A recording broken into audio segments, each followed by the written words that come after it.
Welcome to Dead Man Talking. Tonight's story is part 1 in a series entitled Something That Has No Place in This World. Let's get straight into that. I thought I'd better share this. This night was stressful enough and I need something to distract myself with before I take a short nap. It seems safe at day, so I better write this now and get some rest before night comes again. I won't have this luxury as soon as it gets dark. I am typing all of this on my phone and my native language isn't English, so please just forgive me if I make any mistakes. It all started 2 days ago, I think. It all seemed really harmless at first, with a simple nightmare.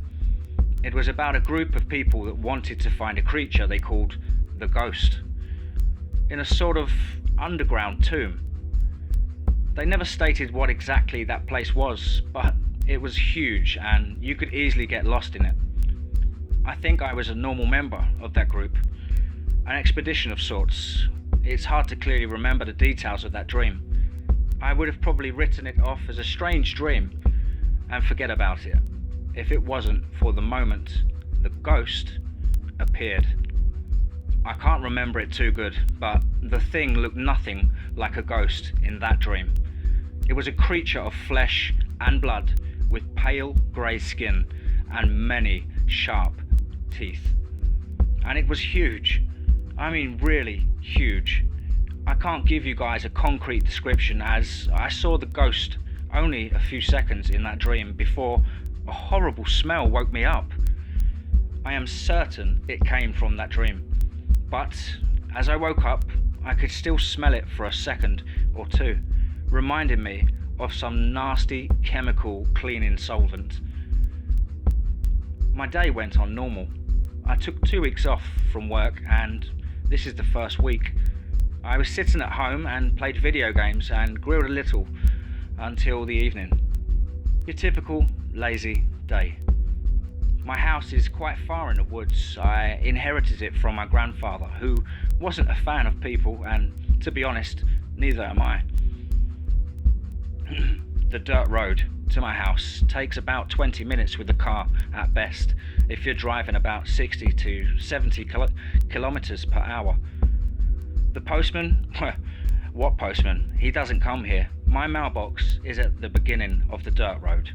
Electricity and phone and internet connection had to be done before I moved there. Cost me a shit ton of money. Old Gramps overly used gas and wood for his grill and lamps. I never thought this would come in handy someday. As the sun began to set, that strange smell of chemicals and death came back, at first faintly, and I barely noticeable. But as it got darker, it grew stronger.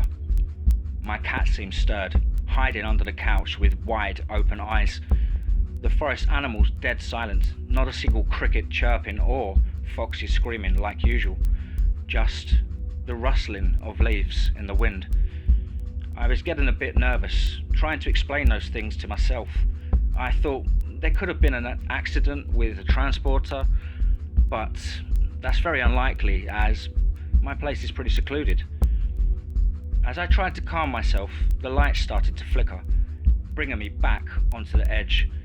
There must be a logical explanation, I thought to myself. Just as the lights went completely out, unsettled, I took my cell phone out and tried to reach my electricity provider, wanting to ask them why I no longer had receiving any electricity power. It's frustrating. I got the barest minimal of a signal, which is unusual. You see, despite being quite far in the woods, I usually have a rather good signal, but now, each time I try to call someone, I can barely understand any words they say, and I guess they don't understand me as well. The internet as well isn't working good. I need several minutes in attempts to load a page. So, I sit in my house, no phone and no electricity, and it's now dark. To this time, I wasn't that scared. what really got me was when I wanted to get my car. I got really, really bad rheumatism, and from that, arthritis in both of my knees. So I can't even really run. The fastest I can go is comparable to a healthy person speed walking, and that causes me great pain. So I regularly only walk quite slow. Same goes for uneven floor, like the dirt road to my house, and even worse, the forest ground. I need to carefully watch where I step, or my swollen knee might get hurt and my walking is impaired to even worse levels. Thank goodness the way from my house to the garage is concreted. So I take one of my grandfather's gas lamps and make my way to the garage in the hopes to get to the closest city to tell someone that my power was gone. The walk is short, and as I go there, the silence kind of freaks me out. I still had no clue what I am dealing with. As I got into my car and turned the key, nothing. Not even the starter was spinning. God, great. I groaned, frustrated to myself, after trying it over and over again. But it was no use. The ignition didn't even start.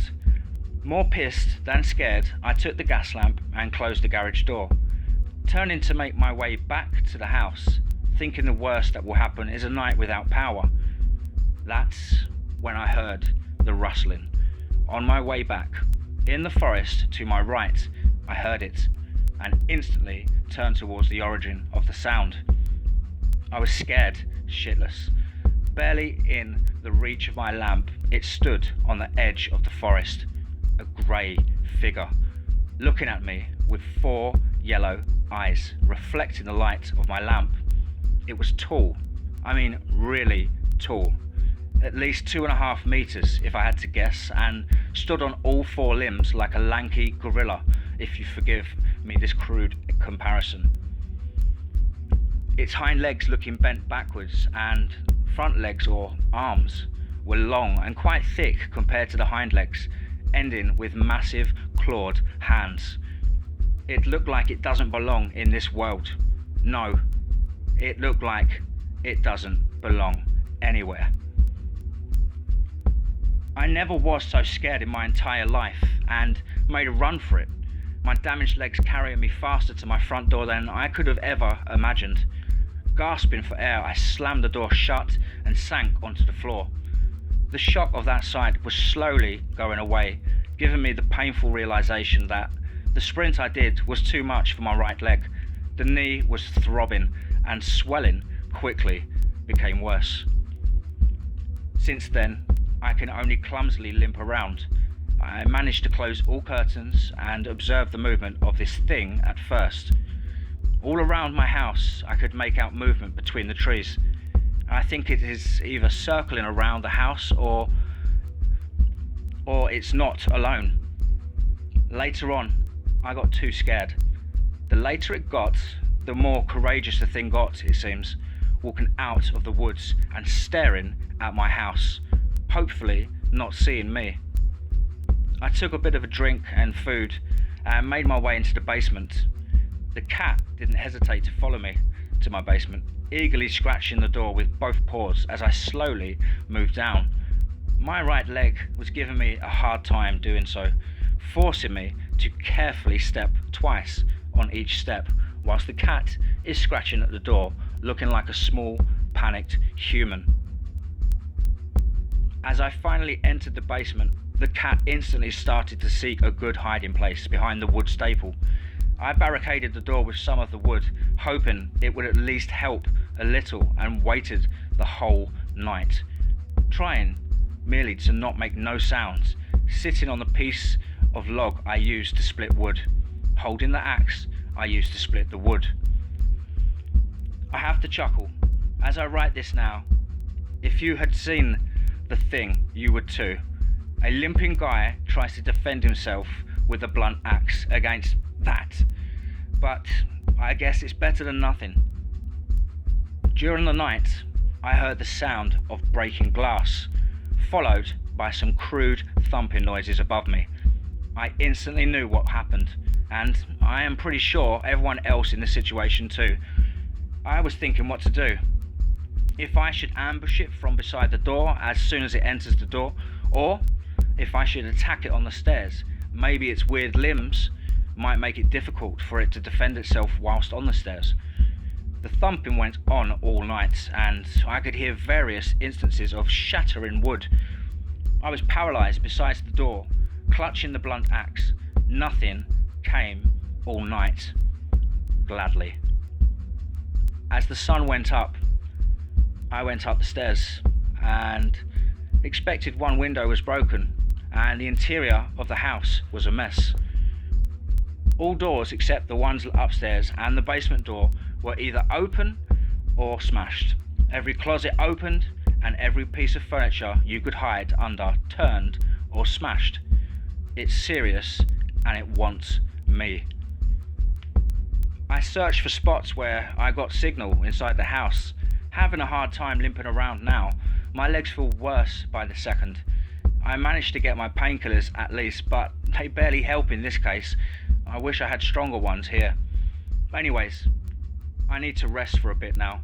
Writing this has distracted me a little, and I hope I can send it. As I said, my signal is very bad. It took minutes and several attempts to load this page. Also, I need my battery to live long. It's the only way to know the time of day inside the basement. I am 60% now, but I got a power bank in my car. But I'm scared limping around outside. I don't really know what to do. Wow, I hope you guys enjoyed that story. I've already read through part 2 and it's very, very interesting and mysterious, this series. Hope you like this, guys. Please do let me know in the comments below. Please do like and share. Also, guys, I will leave the link in the description for the Grim Readers Just Giving Fund Me page. If we could all get together in that and help the Grim Reader get back on his feet after the Grenfell Tower fire, that would be a wonderful thing. And we really do appreciate all your kind words of support for him as well. We pass those along. Remember, folks, as ever, be safe, not sorry.